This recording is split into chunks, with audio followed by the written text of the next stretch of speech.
While I was so passionate about my project and experienced such an expansion in my mind, I reached a point where things started to get out of control. On the surface, I seemed happy and fulfilled, but I knew that on the inside, I was overworked, restless, and I treated my body like garbage. It was really just a matter of time until something brought me back to the ground, reminding me that I needed to love myself more. That wake-up call came in form of a massive breakdown that forced me to slow down for a whole month and rethink my entire beliefs. Architecture studies and the profession can become so stressful at times, and it's easy to believe that being stressed and depressed is part of being an architect. But no, there's nothing cool about sabotaging your mind and your body. In fact, we architects, by definition, build homes for other people. But how is that even possible if we don't build our internal homes first? If you want to become a healthier, more balanced and truthful architect, then this episode might be exactly what you're looking for. Now, the project I was doing at that time was the craziest project ever. It was so much out of the box. I just really let my creativity go wild. But at the same time, I knew I was not taking care of my body, Classical all-nighters, a lot of cigarettes, a lot of alcohol, poor nutrition, not a lot of sports. I completely sacrificed my health for my project, only to get to the end presentation and get the lowest grade possible that would just barely let me pass. While I knew that the semester had been such an invaluable learning experience and obtaining high grades was not my primary concern, still it struck me. I felt very vulnerable and attacked. What followed was a massive internal shift and a value rethink. It was precisely due to that burnout that I realized my health was the most important thing. Without a healthy body, no healthy mind, and vice versa. And in order to be a fulfilled and successful architect and leader, I really needed to make necessary adjustments in order to cultivate a mind and a body that I could come home to.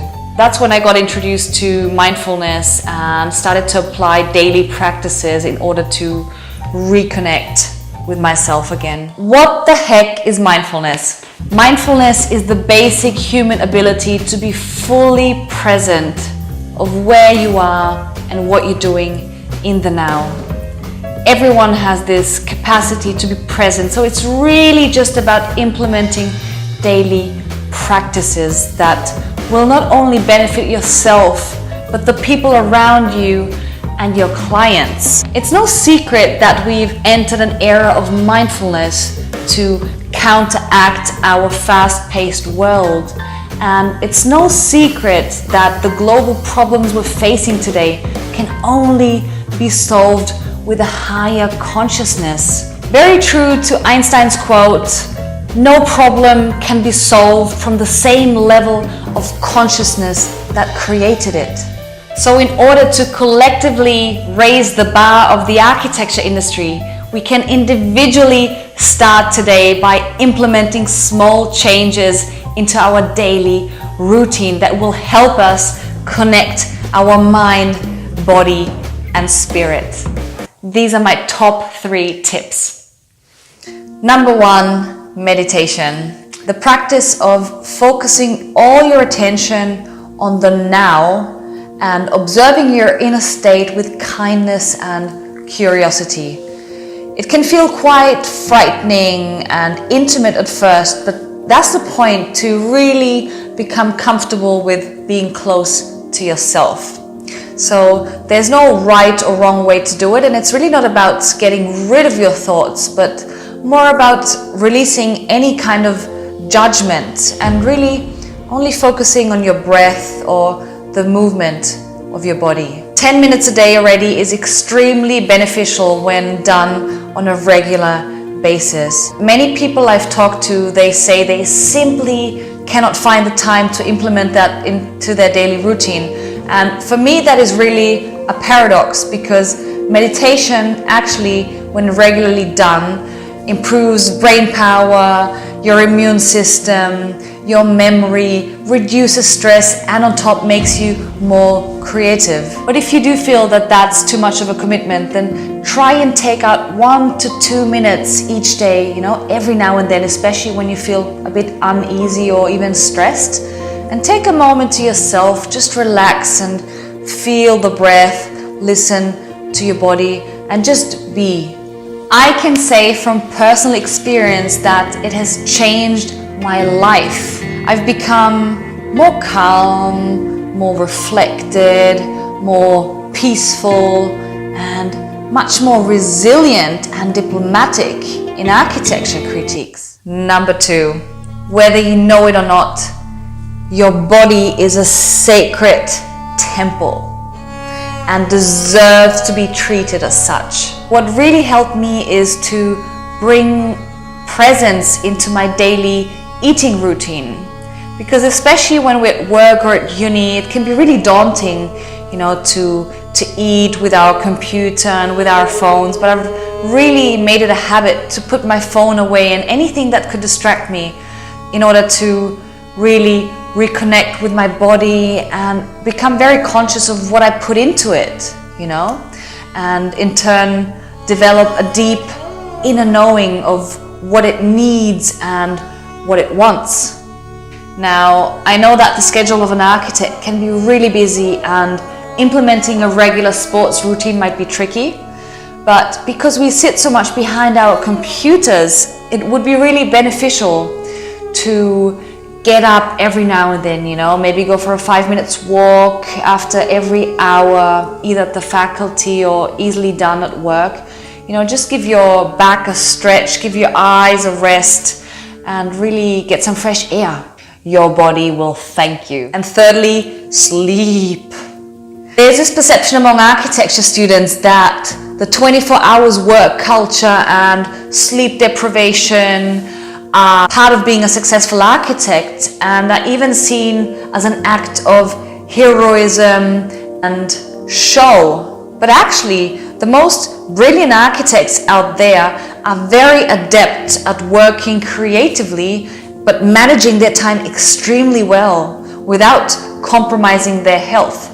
So that means that hard, long work hours does not equal success. While there are many definitions to success, one thing is certain. Sleep is vital to leadership and being fulfilled, because it consolidates learning, rejuvenates the cells, and builds neural connections, which makes you more creative.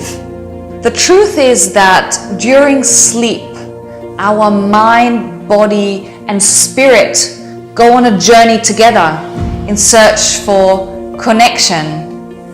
And isn't this internal connection precisely the place where our most truthful ideas come from? I really believe that it's from this place of mindfulness, connection, and truthful desire that our truly important pieces of work on this planet can emerge. Fulfillment has little to do with working constantly and getting high on endless possibilities without ever slowing down. There seem hardly no limits to human power, and in a world that always encourages faster and more, it can become really difficult to know when to slow down.